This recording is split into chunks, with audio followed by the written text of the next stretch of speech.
حياتي وجنتي، انت عيوني وبسمتي، حبك شعاع بموجتي، والشعر من حبك يسيل، والشعر من حبك يسيل، للقلب سعادة. Selamu alaikum, shikues të nderuar. Paqja, mëshira dhe begatia Allahut subhanahu wa taala qofshin mbi ju. Takohemi këtu për të realizuar së bashku misionin tonë dhe tuajin të jetojmë me Islamin. Temën të cilën do të trajtojmë sot ka të bëjë me Islamin në rrjedhat e kohës. Misafiri joni për këtë emision është miftyi i nderuar nga Kustivari, Hoxh Shaqir Fetau. Hoxh, asalamu alaikum. Aleikum selam, mirë se u gjetëm. Hoxh, atëherë, a mund na tregoni për Islami sot dhe pozicionimi i tij në rrjedhat e kohës? Bismillahirrahmanirrahim. Alhamdulillahi rabbil alamin. Alladhi hadana li hadha wa ma kunna linahtadiya lawla an hadana Allah. Wassalatu wassalamu ala rasulina Muhammadin wa alihi wa sahbihi ajma'in. Falenderimet i takojnë vetëm Allahut fuqiplot, krijuesit të gjithë shkafit dhe bëmirësit të pakufishëm. Salavatet, bekimet qofshin mbi njeriun më të zgjedhur në historinë e njerëzimit, mbi pejgamberin e fundit Muhammedin alayhi salatu wassalam. Qoftë kënaqësia e të Madhit Zot mbi të gjithë ata besimtarë që kaluan para nesh me iman të paluhatshëm, e në veçanti mbi shokët, ashabët e Muhammedit alayhi salatu wassalam, të cilët ishin të parët që i besuan misionit hyjnor pra Islamit, të cilët të parët e kuptuan, e praktikuan, e realizuan në jetën e përditshme, dhe të parët ishin ata të cilët sakrifikuan gjithçka nga aftësitë e tyre mendore, materiale, shpirtërore, fizike, që Islami të jetë në të katër anët e botës dhe ja sot të jetë vlera më lartë e jona në këtë nënqiell. Çështja e Islamit si fe e vërtet dhe vetmja e pranuar tek Allahu fuqiplot, gjithmonë ka qenë e dalluar me aktualitetin e saj, dhe Islamit i janë qasur nga të gjitha anët, duke studiuar atë për nga aspekti fetar, aspekti kulturor, filozofik, shkencor, artistik, e kështu me radhë, dhe gjithmonë janë parashtruar pyetjet rreth pozicionit të Islamit në kohën në të cilën ka vepruar Islami, respektivisht bartësit e Islamit, pra pjesëtarët e Islamit. Edhe sot, Islami është jashtëzakonisht në vëmendjet e qarqeve botërore, në të gjitha sferat e aktivitetit njerëzor, dhe sot e kësaj dite, pra mu në këtë kohë të zhvillimit të lartë, të shkencës, teknologjisë, ekonomisë, kulturës e kështu me radhë, po ashtu i shtohet aktualiteti i tij, si dhe pozicionin të cilin ai e ka në zhvillimin dhe rrjedhat e botës në përgjithësi. Padyshim, Islami sot është në një pozicion jashtëzakonisht aktual, në një pozicion që i paraqitet botës, edhe asaj islame, edhe asaj jo islame, dhe është në vëmendjen edhe asaj islame, në veçanti është në vëmendjen e qarqeve jo islame, të qarqeve të fenave të tjera jashtë Islamit, kulturave të ndryshme, aktiviteteve të ndryshme e kështu me radhë. Andaj lirish mund themi se pozicioni i Islamit sot është ma aktual se asnjëherë, dhe mu për atë ai sot studiohet mu për këtë pozicion që Islami sot e ka në vëmendjen e qarqeve botërore, duke dikush e analizon në një qasje për të marrë vleran nga Islami, flasim për muslimanët, por edhe palët tjera që nuk i takojnë Islamit, dikush e studion atë, e analizon atë, duke patur një kompleks ndaj Islamit dhe duke u munduar që Islamin dhe pozicionin e tij ta pengoj dhe në këtë mënyrë të formojnë bariera për mos zhvillimin e Islamit, vlerave të Islamit, respektivisht për mos konsolidimin e pozicionit të Islamit. Po, fakti është se Islami prej kohës së Muhammedit alayhi salatu wassalam, gjatë tërë historisë, gjatë gjithë gjeneratave, e në veçanti në kohën moderne, Islami ka pozicionin e vetë fakti se është në vëmendjet e qarqeve të ndryshme, qofshin ato intelektuale, shkencore e kështu me radhë, tregon se pozicioni i Islamit është edhe më tutje i fuqishëm dhe nxit dhe inspiron botën që të analizojnë atë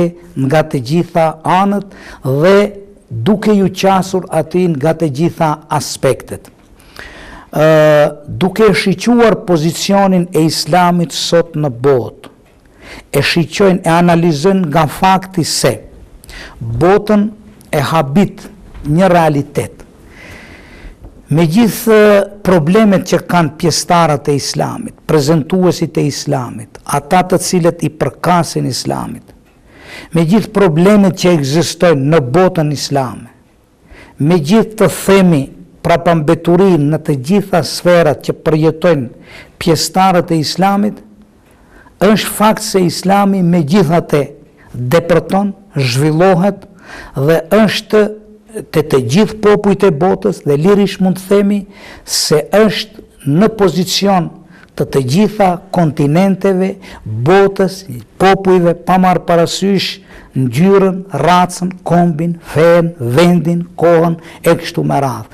Për këtë shkak, dietarët e mëdhej, siç është një analist apo ekspert i zhvillimeve religjioze në botë, siç është eksperti i madh Fukuyama, i cili në veprën e tij The End of History, pra fundi i historisë, ai analizat që i bën flasin për të gjitha besimet në botë, pra një vështrim të veçantë i kushton zhvillimit, rramjes, ngritjes, baticave, zbaticave të idealeve islame. Ai më në fund sill konkluzën se Islami deri në vitet 80 ka shënuar rramje, do me thënë ka shënuar jo interesim të veçantë në botë, në rrjedhat botërore, ndërsa prej viteve 80 e tek ne Islami ngadalë është gjithë më fuqishëm në vëmendjen e qarqeve dhe rrjedhave botërore. Po, thot Fukuyama, nuk është problem se është në interesim si ide fetare, vetëm si religion, po është një çështje shumë interesante se Islami nuk paraqitet vetëm si besim, siç është krishterizmi, jehudizmi e kështu me radhë, por Islami botës i paraqitet dhe është joshës nga bota edhe si sistem jetësor. Do me thënë, Islami ngadalë forcon pozicionin e vetë gjithë më tepër edhe si sistem jete. Kur themi sistem jete, jep zgjidhje shumë të natyrshme që përpusen me natyrën e botës dhe njerëzimit për shumë çështje dhe mu për atë ai gjithë më tepër është i kapshëm për botën moderne. Të njëjtin mendim e thonë edhe shumë etikolog tjerë, një ndër ata është edhe këshilltari i kryetarit Jimmy Carter, me emrin Zbigniew Brzezinski, i cili apostafat ka qenë i angazhuar për të analizuar rrjedhat e Islamit në botë Në të njëjtin qëndrim dhe mendim vjen edhe Bzezhinski si një analist i fuqishëm i botës islame dhe islamit, edhe ai përsërit të njëjtin mendim të ekspertit Fukuyama, duke thënë se islami shënon rritje në interesimin botëror, po përveç asaj rritje edhe në sferën e paraqitjes së tij si sistem jete dhe sistem i zgjidhjeve të problemeve botërore. Si rezultat të këtyre mendimeve të Fukuyamës, Bzezhinskit dhe shumë ekspertëve tjerë në çështjet e religionit, paraqitet edhe libri i Huntingtonit, Konflikti në mes të civilizimeve, ku ai parashef një konflikt në mes islamit dhe civilizimeve tjera, që unë mendoj, bas analizave që mund të shohem, nuk do të thot Huntingtoni nuk parashef në të vërtet konflikt në mes të civilizimeve dhe kulturave, sepse civilizimet dhe kulturat nuk mund të vinë në konflikt. Parimet e islamit nuk janë konfliktuoze. Parimet e islamit janë paqë, tolerancë, shkencë, dije, zhvillim, shërbim e kështu me radhë. Por Huntingtoni në esencë dëshiron të paralajmëroj botën bashkohore se islamin ngadalë po futet në skenën botërore dhe se ai kërkon pozicionin e tij. Edhe problemet, një ndër argumentet se islami ka pozicionin e vet në botë, janë edhe problemet e ndryshme sot në botë, konfliktet e ndryshme që ndodhin, sidomos në botën islame, si dhe islamofobia që paraqitet tani, do me thënë qëndrimet anti-islame të disa qarqeve të ngushta, tregon se islami sot kërkon pozicionin e tij në botë, atë hapësirë që ai e meriton, edhe atë me qëllim, jo që të jetë destruktiv, jo që t'i bëj dëm gjinisë njerëzore, përkundrazi islami sot kërkon pozicionin e vet që edhe ai të kontribuojë në zhvillimin e vlerave dhe idealeve të cilat do të ishin në shërbim të ngritjes së mirëqenies njerëzore. Hoq, po islami dhe ardhmja e tij, si e shihni ju këtë çështje? Çështja e ardhmërisë së islamit po ashtu është një çështje që e preokupon botën, dhe kjo pyetje parashtrohet sot në të gjitha sferat e zhvillimit njerëzor, dikush e parashtron si një realitet që e shef si diçka pozitive ardhmërinë e islamit, kyçjen e islamit në zhvillimet e rrjedhave botërore, dikush e shef si kompleks dhe me një dozë frike për ardhmërinë e islamit. Padyshim se islami ka ardhmërinë e tij, se islami do t'jetë fe e të ardhmes, tregon vetë Kur'ani famlart. Ardhja e Kur'anit famlart zgjodhi disa çështje kyçe të njerëzimit. Fjala e parë që u paraqit në skenën botërore me ardhjen e Muhammedit alayhi salam ishte fjala Iqra bismi rabbika alladhi khalaq. Lexo, mëso, studio në emrin e Zotit tënd që krijoi gjithçka.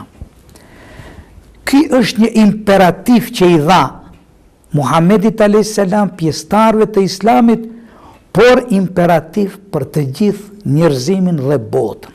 Me këtë ju bë me dije njerëzimit se mbaroi epoka e shpjegimit të fenomeneve dhe natyrës në përgjithësi, kosmosit, nëpërmes të ëndrave, magjive, nëpërmes bestytnive të kota, nëpërmes falleve, nëpërmes sendeve të cilat nuk kanë bazë të natyrshme dhe nuk kanë bazë dhe nuk janë në përputhshmëri me ligjet që i ka kriju i madh Zot. Me ardhjen e fjalës Ikra dha parimin kryesor të zhvillimit njerëzor, duke i thënë se kjo natyrë dhe ky kosmos dhe kjo hapësirë qiellore, gjithçka që është e krijuar, janë krijesat të madhët Zot dhe asgjë më tepër. Dhe në të njëjtën kohë janë argumente për ekzistimin e të madhët Zot. Dhe këto argumente njihen vetëm nëpërmes studimit dhe hulumtimit. E ai studim dhe hulumtim mund të bëhet vetëm me atë që thot Kurani, ikra, lexo, mëso, studio. Dhe në momentin kur do t'i qasemi kësaj çështje, lexo, mëso, studio, hulumtimeve të ndryshme, atëherë njihemi me argumentet dhe krijesat e të madhët Zot dhe gjithë më afër jemi tek besimi i Allahut fuqiplot. Është shumë interesant se Kurani erdhi me dy imperative. Imperativi i parë ishte ikra, lexo, mëso, studio, dhe i dyti ishte uktub, shkruaj. Këta dy terma, lexo, mëso, studio dhe shkruaj, shëno, janë dy imperative që janë të lidhura ngushtë njëri me tjetrin. Nuk mund njeriu të shkruaj po që se nuk din të lexoj, dhe nuk din të lexoj po që se nuk din të shkruaj. Do me thënë, në asnjë ideologji botërore nuk janë këta dy imperative si që janë në Islam. I uktub dhe ikre, shkruaj, lexo. Për këtë shkak është shumë interesant pastaj ky parim. Kjo metodë për studimin e rrjedhave, qofshin natyrore, shoqërore, kulturore, kështu me radhë, të përdoret vetëm parimi lexo, mëso, shkruaj, studio. Pastaj aq shumë rëndësi i jep Kurani famlar, sa që pastaj në formë pyetëse dhe nxitëse i madhi Zot në Kur'anin famlar thot: Hel yastavi alladhina ya'lamuna walladhina la ya'lamun. A janë të barabartë ata të cilët dinë dhe ata të cilët nuk dinë? E ka ditë i madhi Zot se edhe këtë nuk do ta kuptojnë të gjithë. Dhe më në fund thot, pastaj thot: Hel yastavi al-a'ma wal-basir. Shkon në praktikën e njeriut, në gjendjen reale të njerëzimit, që ai aty të marr argumente për këtë parim. A janë të barabartë ata të cilët shohin dhe ata të cilët nuk shohin? A janë të barabartë ata të cilët kanë sy dhe ata të cilët nuk kanë sy? Që do me thënë, ata që din, ai që studion, ai ka dritë, ai përhap dritën e vetë dhe i shes sendet realisht. Ai që nuk ka dije dhe nuk studion, ai është si njeriu që nuk ka sy. Ma në fund i madhe Zot, për të ndihmuar njeriu, për t'ja hapur rrugën që sa ma shpejt ta realizoj këtë parim, detyron e vetvitin e vet e bën në atë mënyrë që të betohet para njerëzimit, duke thënë nun wal qalem, pasha lapsin, pasha mjetin që në mënyrë më të përsosur kultivon dije. Dikur ka qenë penda, pastaj lapsi, pastaj maqina që shkruan, kompjuteri, interneti e kush e di çka do të zbulohet si mjet i cili më fuqishëm do të kultivoj dije.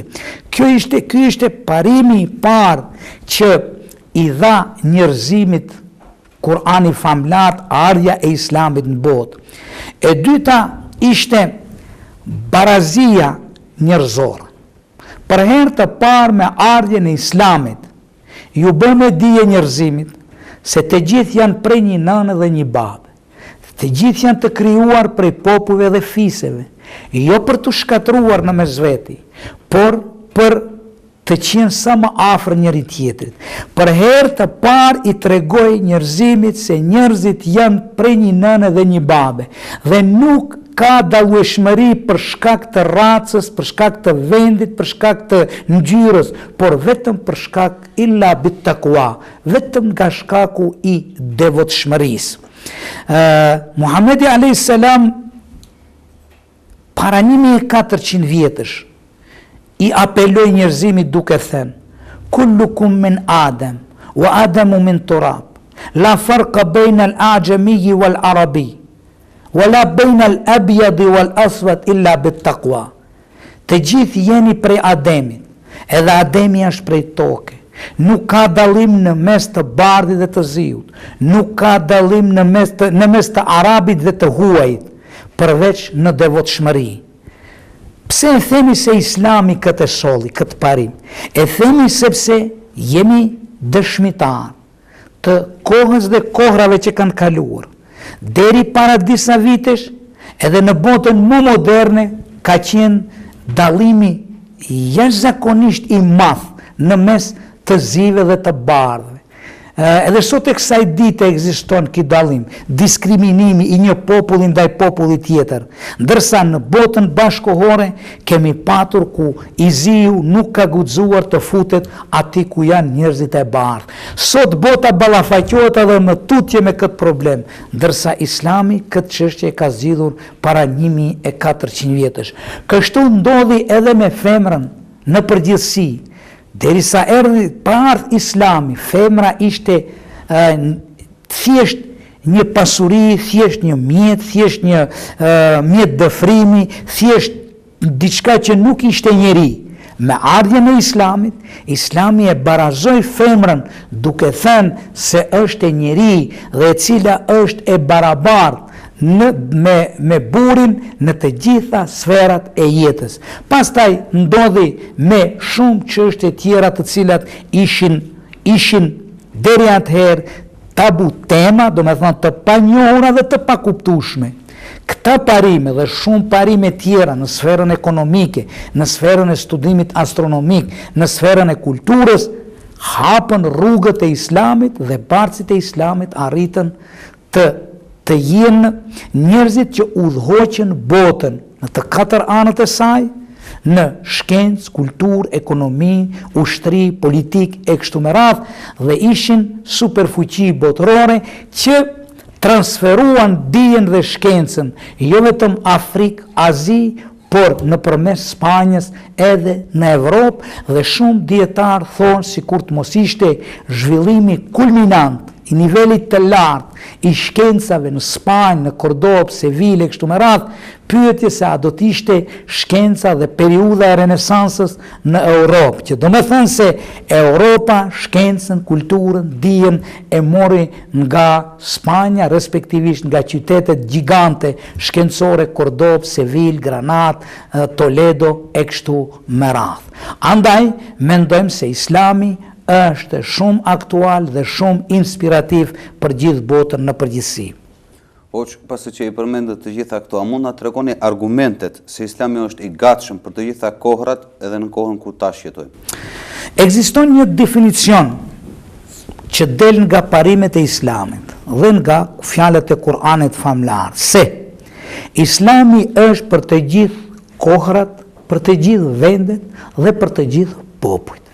Që do me thënë se Islami jep zgjidhje për çdo një vend, për çdo një kohë, pa marrë parasysh nivelin e zhvillimit intelektual dhe shkencor të njerëzimit.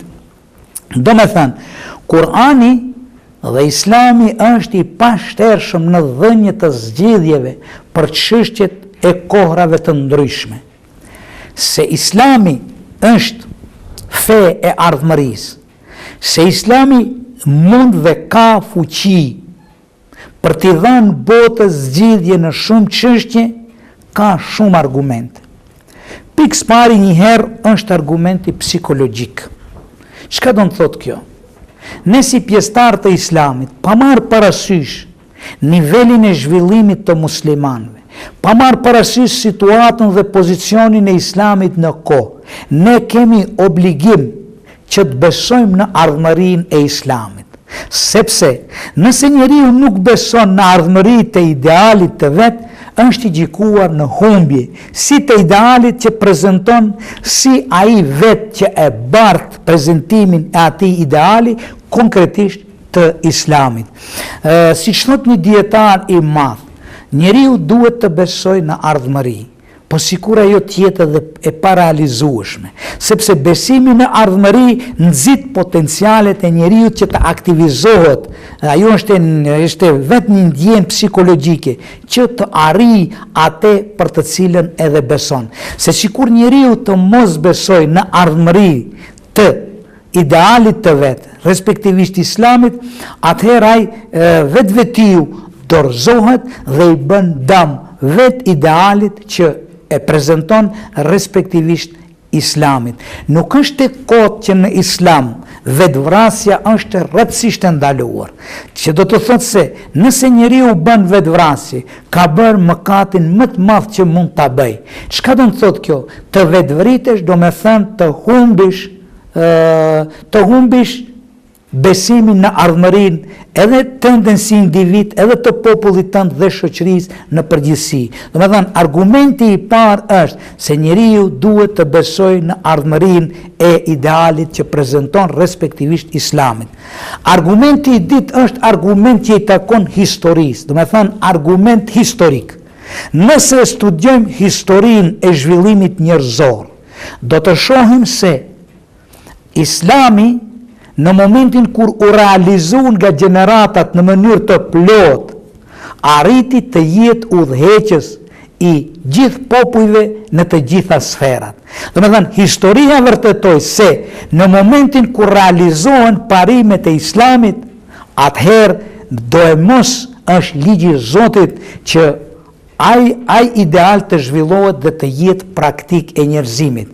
Nuk ishte e rastit që në përmes Islamit dhe Kur'anit, popujt e ndryshëm, që dikush e quajnë popujt arab, perandoria arabe, por ai ka qenë perandoria islame, arriti të sundojë në të gjitha kontinentet e botës dhe të jep kontributin e pashlyeshëm në historinë e njerëzimit. Në filozofi njihet se perandoria islame, respektivisht që t'i themi arabe kushtimisht, por ajo ka qenë perandori, ka qenë shtet islam ku kanë udhëhequr të gjithë popujt pa marrë parasysh racës, vendit e kështu me radhë, arritën të japin kontribut të veçantë, por t'i sjellin edhe ardhmërisë së botës diçka që ishte e mbuluar me pluhur. Ajo ishte filozofia greke.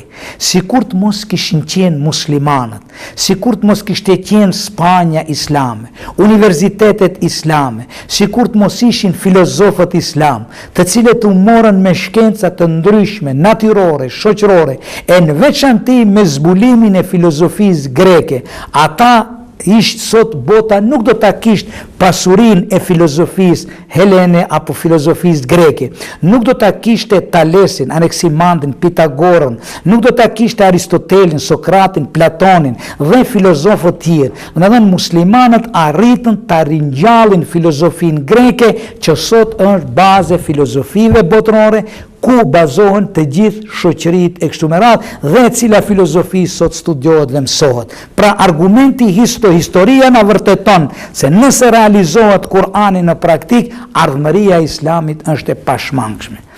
Argumenti i tretë se Islami ka ardhmëri është argumenti i një krize që përjeton bota bashkohore.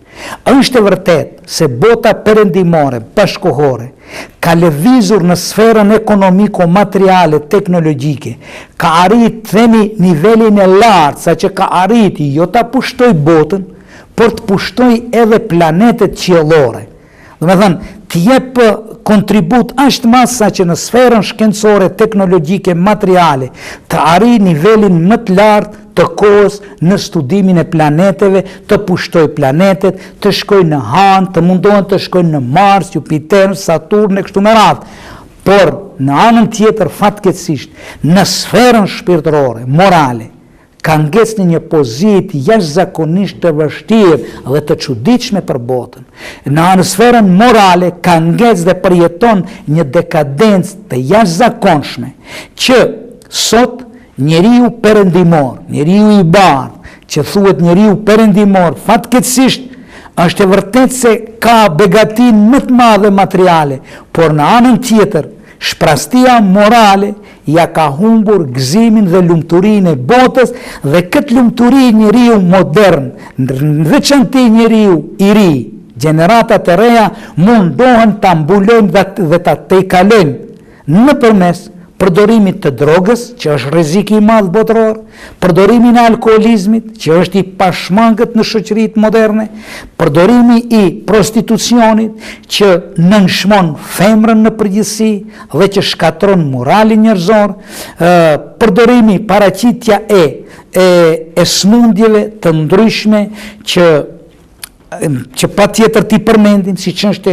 homoseksualizmi, lesbeizmi, sida, smundjet e ndryshme, që janë rezultat i krizës morale shpirtërore që ekziston në botë.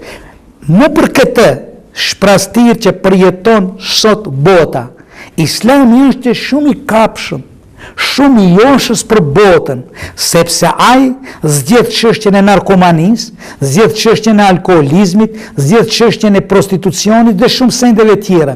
Sot bota në praktik, me plot bindje dhe përgjegjësi e them, se bota moderne sot ka filluar me të madhe të realizoj parimet e Kur'anit, por me vedia apo pa vedije nuk ja vën këtë titull.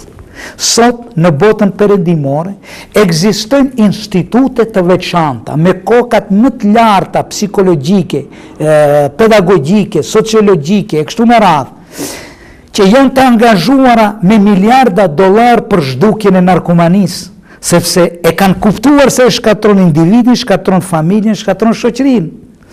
Miliarda dollar dhe koka të ndryshme të fuqishme janë angazhuar në institute të ndryshme për zhdukjen e alkoolizmit. Sot ma çdo kush e din damin e alkoolizmit, ndërsa Kurani e ka përmend para 1400 vjetësh. Sot me të madhe luftohet prostitucioni, sepse shifen pasojat negative dhe destruktive që i sjell botës moderne. Dhe shumë sende tjera, këtë bota moderne ka obligim ta bëj, sepse historia dhe Kurani vërteton, kur një popull mbrin kulminacion në sferën intelektuale, teknike, materiale, ndërsa në sferën morale dhe shpirtërore ngec poshtë, atij populli i vjen shkatrimi, siç është shembulli popullit Lut, popullit Salih, Nuhit a.s., Isaut a.s.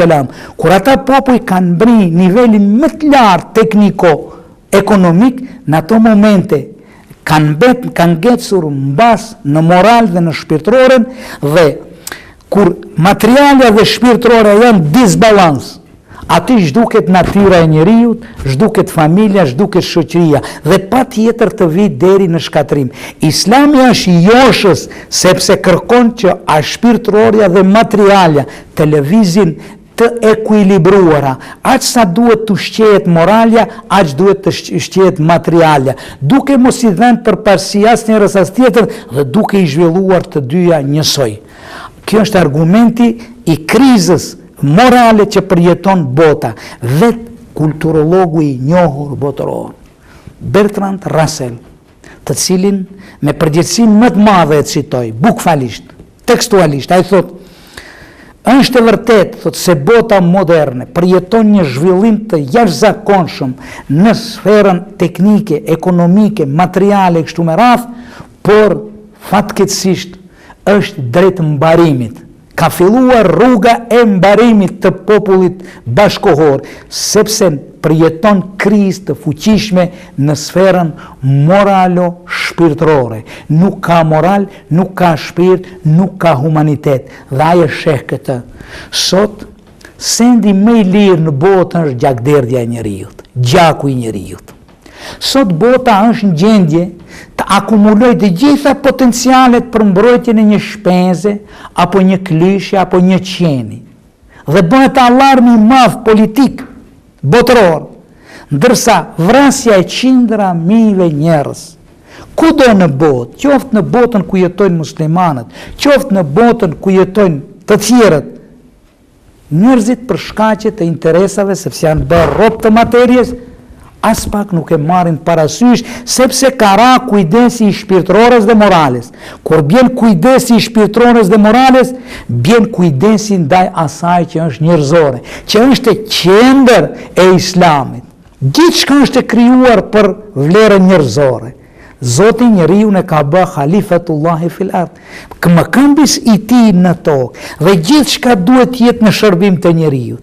Mo ky shërbim njeriu të fatkeqësisht është bërë gjithçka kundër njeriu. Andaj Islami, argument se Islami është sot joshës për botën, është mu kriza morale, sepse Islami jep jo vetëm zgjidhje materiale, jetësore, por jep edhe zgjidhje të individit, zgjidhje të femrës, zgjidhje të familjes dhe më në fund zgjidhje të shoqërisë së shëndosh në përgjithësi. Argumenti 4, që nuk vjen nga muslimanët, po vjen nga kulturologët dhe etikologët botëror. Me siguri keni lexuar Geteja i Madh, që thuhet se ka pranuar Islamin, por nuk është kjo problem. Se pranimi i fesë është çështje e lirisë njeriut. Femen sha'a falyumin wa men sha'a falyakfur. Kush dëshiron, thot Allahu, let besoj, kush nuk dëshiron, let mos besoj, sepse liria dhe dia janë dy sfera ku tek e cila zhvillohet besimi. Pa liri dhe pa mendje të lirë nuk ka besim, nuk mund të vim. Besimi është çështje e lirisë së njeriu. Por të dalim aty ku nisëm.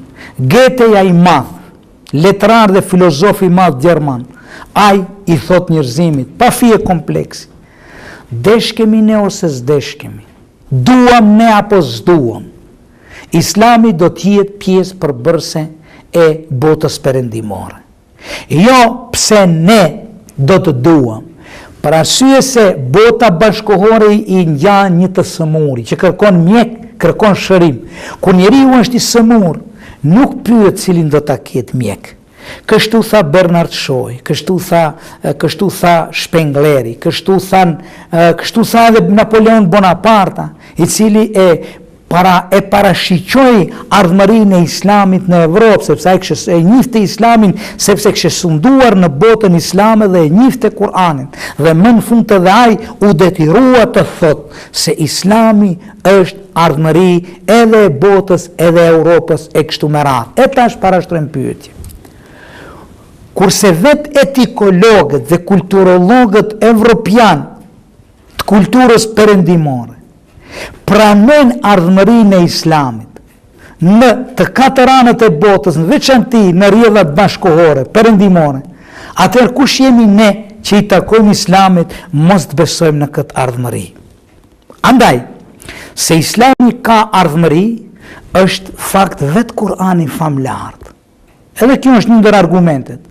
Sot mundohen të studiojnë Kur'anin famlar, qarqe të ndryshme.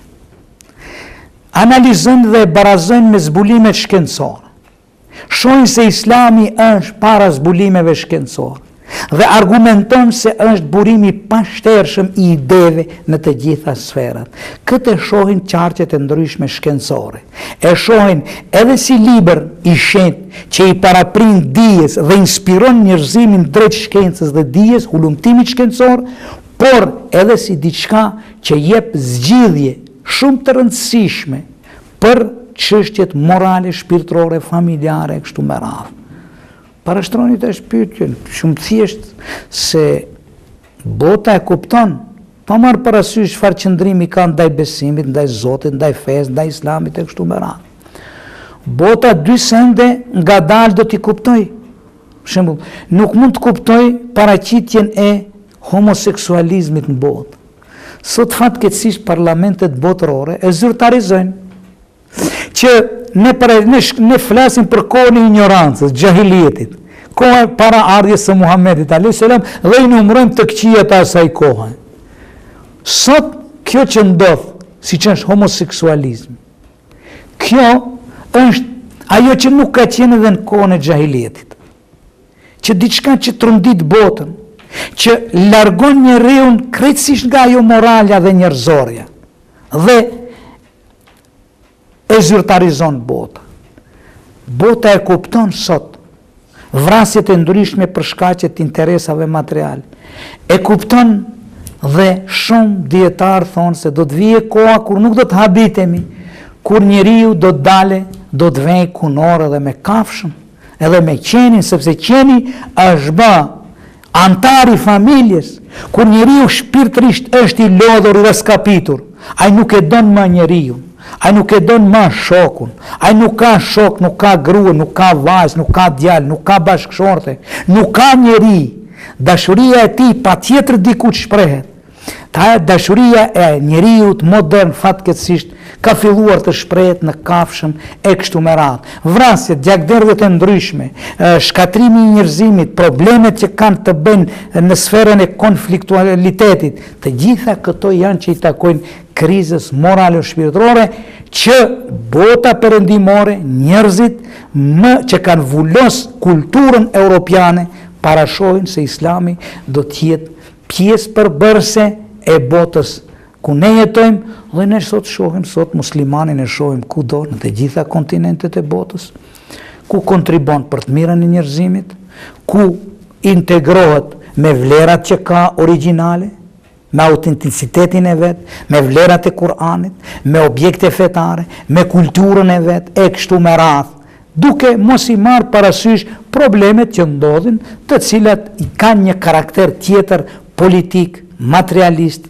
interes e kështu me radhë. Po që për hir të kohës, a mund na tregoni cila është detyrë e pjesëtarit të Islamit sot, pika shkurtë?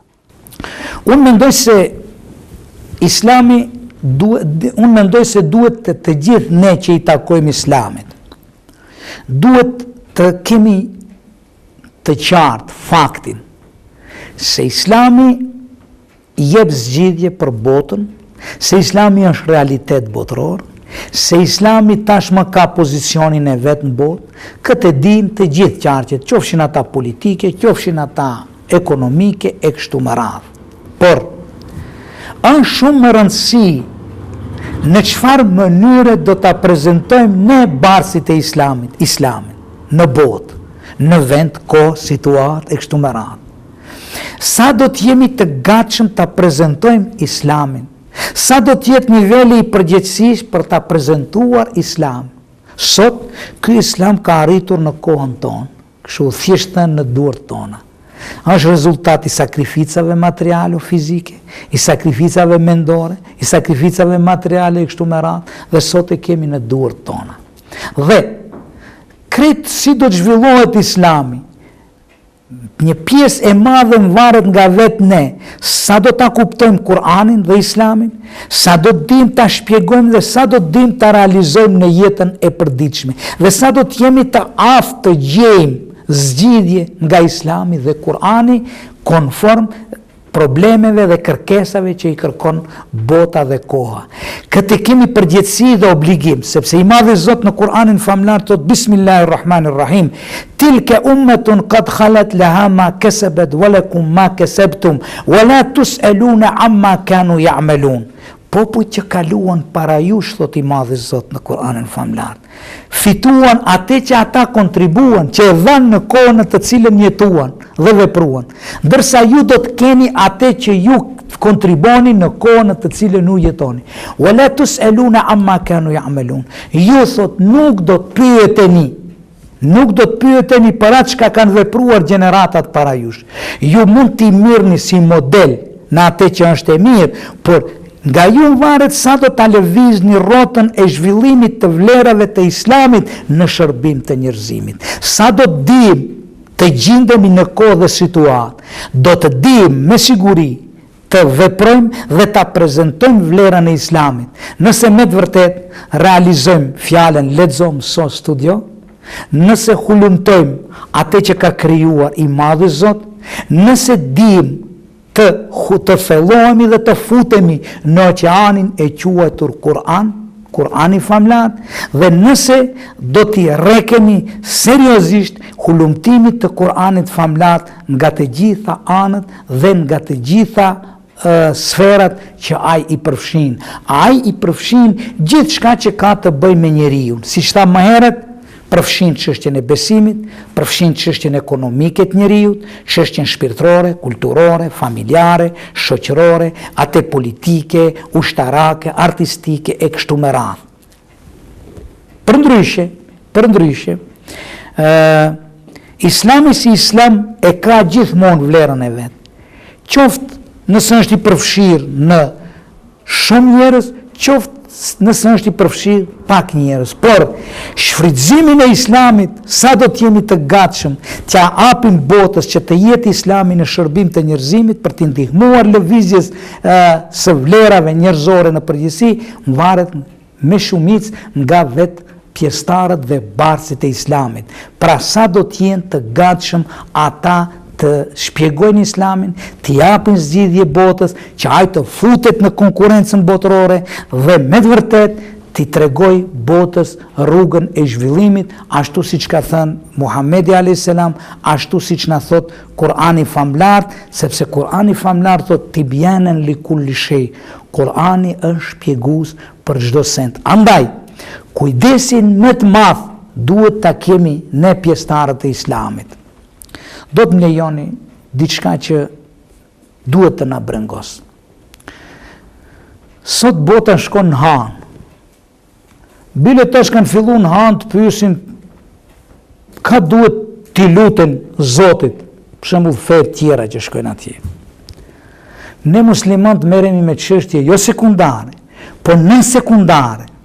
Në sot Allah nuk kemi zgjedh problemin që është zgjidh, në Allah sot merremi me çështjen si duhet falemi. A duhet falemi kështu, a duhet falemi ashtu, që është qesharake.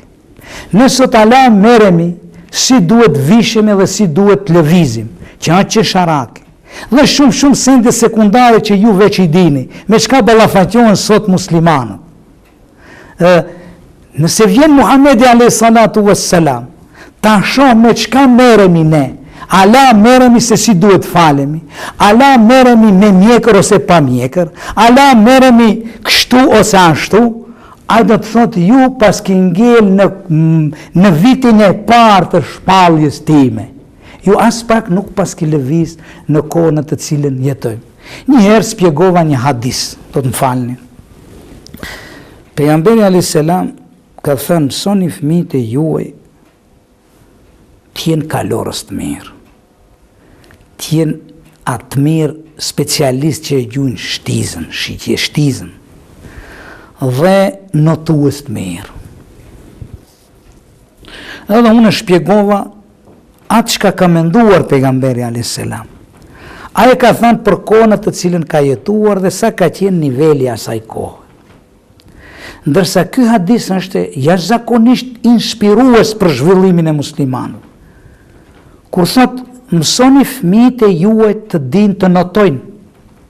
Menjëherë mendojmë ne se duhet dinë të notojmë në bazene, në ujë, në lume, kështu me radhë.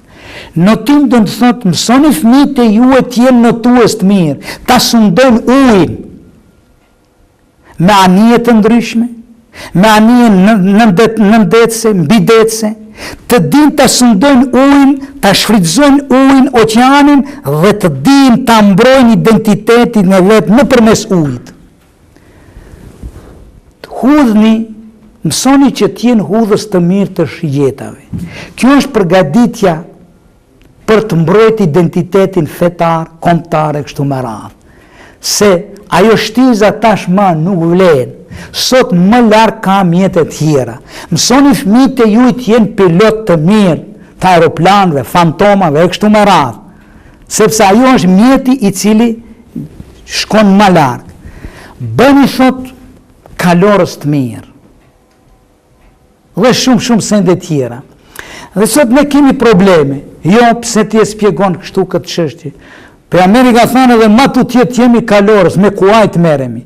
Të merremi me notim të thjesht, të merremi me këtë atë. Jo, pejgamberi alayhis salatu wassalam, çdo send që ka porosit që të jetë sa ma tepër në zhvillimin e tij. Dhe ai ka thënë, mos ma pranoft Zoti një ditë e cila nuk është më para se dita e kaluar. Që me këta shembull kisha dëshirë të them se sot, elhamdulillah, kemi filluar që të kemi universitetet, të kemi shkencë, të kemi dije, të hudhemi në sferën e shkencës dhe dijes, sepse ajo ngadalë na çon drejt besimit të fuqishëm, ashtu siç janë hudhë gjeneratat e ardha, të kemi fuqi që të besojmë në ardhmërinë e idealit ton islam, të jemi të gatshëm të sakrifikojmë për zhvillimin e islamit, të sakrifikojmë mendjen tonë, kohën tonë, të sakrifikojmë pasurinë tonë, si që kanë sakrifikuar gjeneratat para nesh, dhe më në fund të jemi krenar me atë që jemi pjesëtar të islamit. Dhe asesi mos të kemi kompleks të ngjarjeve që ndodhin sot në botë, që në një shiqim shihet dobësia e muslimanëve, prapambeturia e muslimanëve. Kjo nuk duhet të na kompleksoj, të na dhimbset, po jo të na kompleksoj, sepse prapambeturia e muslimanëve është nga shkaku i mos realizimit të parimeve të Kur'anit famlar.